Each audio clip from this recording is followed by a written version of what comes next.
자녀가 주님의 명령을 이해하고 순종하여 하나님을 향한 사랑을 나타내는 사람이 되게 해주세요. 나를 사랑하는 사람은 내 아버지의 사랑을 받을 것이다.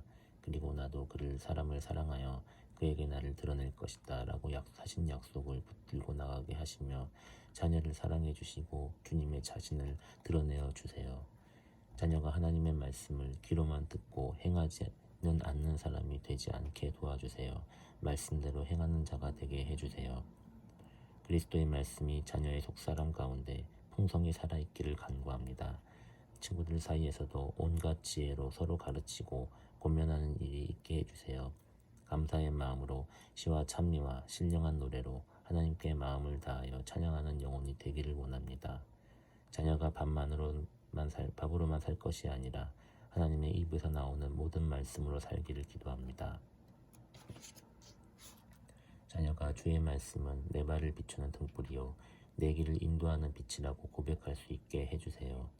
자녀가 하나님의 길만이 완전하며 하나님의 말씀은 반드시 이루어진다는 것을 깨닫게 해주시고 주님께 숨을 때 방패가 되어주세요. 자녀가 모든 성경은 하나님께서 영감을 주셔서 기록된 것이기 때문에 진리를 가르쳐주며 삶 가운데 무엇이 잘못되었는지를 알게 해주며 잘못을 바르게 잡아주고 의롭게 사는 법을 가르쳐준다는 사실을 알게 해주세요. 3. 은사와 재능을 위해 기도하라. 에네슬리가 좋아하는 일이 있었는데 자기 서랍을 정리하는 일, 옷장에 라벨 스티커를 붙여 계절별로 격리하는 일, 약속 기록해두기, 교회에서 받은 달력에 가족여행 표시하기 등이다. 나는 에네슬리가 단순히 재미로만 그렇게 한다는 생각이 들지 않아 눈여겨보게 되었고 뛰어난 조직력이 그의 은사인 것을 알게 되었다. 그냥 차트 만들기를 좋아하고 목록 작성하기를 좋아하는 것이 아니다. 이것이 하나님께서 에네슬리에게 주신 은사인 것이다. 유명한 설교자이다 지필가인 수잔 알렉산더 예이츠는 하나님께서 주신 자녀들의 은사를 발견하기 위해 주의 깊게 관찰해야 한다고 조언한다. 나는 수잔의 글을 읽고 나서 에네슬리를 칭찬해 주었다. 에네슬리야, 내가 혼자서도 잘 알아서 계획을 세우니까 엄만 참 좋구나. 하나님께서 너에게 특별한 선물을 주신 게 분명해. 하나님이 너에게 주신 은사를 어떻게 사용하실지 기대되지 않니? 많은 사람들을 도울 수 있을걸? 이 말을 들은 딸의 눈빛을 잊을 수가 없었다. 에네슬리의 얼굴에 확신의 빛이 감돌았다. 딸의 그러한 반응을 보면서 나는 한 가지를 깨달았다. 하나님께서 어떻게 아이들의 재능을 사용하실지 기대하는 마음으로 기회가 있을 때마다 칭찬하는 엄마가 되어야겠다는 것이다. 하나님 아버지, 자녀가 받은 은사를 섬기는 데 사용하도록 해주시고 신실한 마음으로 사용하되 어떤 모양이든지 주님의 은혜를 나누게 해주세요.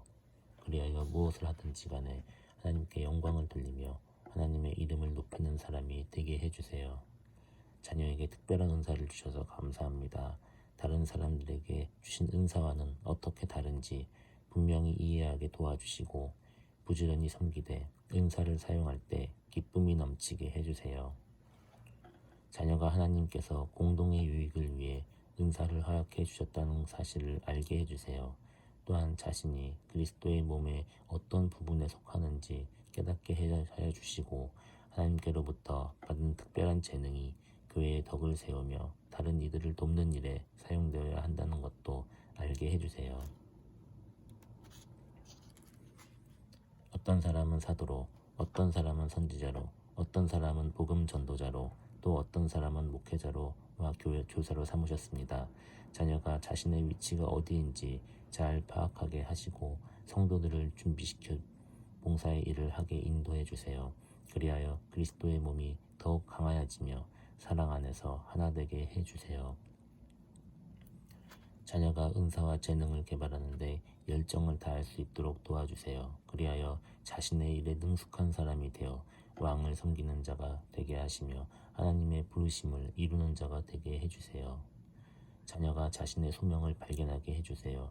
하나님께서 자녀가 태어나시기도 전에 이미 구별하시고 특별한 재능과 은사로 기부으셨다는 사실을 깨닫게 해주세요. 자녀가 자신의 명찰을 의지하지 않고 마음을 다하여 주님을 의뢰하고 모든 일에 주님을 인정하는 사람이 되기를 기도합니다. 그리하여 사람을 지으시고 은사와 재능을 주신 분이 하나님이심을 깨닫고 주님만이 자녀의 가는 길을 곧게 하실 수 있는 분이심을 깨닫게 해주세요. 자녀에게 필요한 모든 것을 공급하여 주셔서 주님의 뜻을 이루는데 부족함이 없게 해주세요. 자녀가 받은 은사와 재능을 지혜롭게 사용하도록 도와주시고 신실함을 다해 선한 일에 드리는 사람이 되기를 기도합니다. 자녀가 자신의 은사와 재능을 주님의 영광을 위해 사용하도록 해주세요. 하나님의 나라를 세우는 자가 되도록 기도하라. 금요일은 엄마들의 기도 모임이 있는 날이다. 어느 날 아침 우리는 복음 전하는데 주저하지 않는 아이들이 되도록 기도해야 한다는데 마음이 모아졌다. 2주 후 켈리가 흥분된 목소리로 말했다. 있잖아, 우리가 몇 주 전에 아이들이 복음을 전할 수 있도록 기도했었잖아요. 켈리는 2학년생인 에디 얘기를 꺼냈다. 에디는 전교에서 가장 못되기로 악명이 높은 아이였다. 그러니 아이들이 에디와 거리를 두고 싶어하는 것은 당연한 일일지도 모른다. 그러나 켈리의 아들 브랜드는 조금 다르게 행동했다. 브랜드는 에디에게 다가가 함께 놀아주고 운동장에서 놀 때도 팀에 끼워주었다. 브랜든이 아니었으면 에디에게는 상상도 못할 일이었다. 한 번은 선생님이 학급 아이들에게 편지 쓰기 숙제를 내주었는데 브랜드는 기회를 놓치지 않고 에디에게 편지를 썼다. 에디에게 쓴 편지에는 복음이 쓰여 있었다. 그리고 지금 머리 숙여 기도하면 예수님께서 에디의 마음에 들어오실 수 있다는 말도 전했다. 브랜든은 조심스럽게 물었다. 너 지금 나랑 함께 기도할래? 브랜든과 에디의 눈은 마주쳤고 에디는 작은 소리로 대답했다. 응. 두 소녀는 그 자리에서 함께 고개를 숙이고 기도했다. 에디가 하나님의 나라로 들어가는 순간을 함께 맞은 것이다.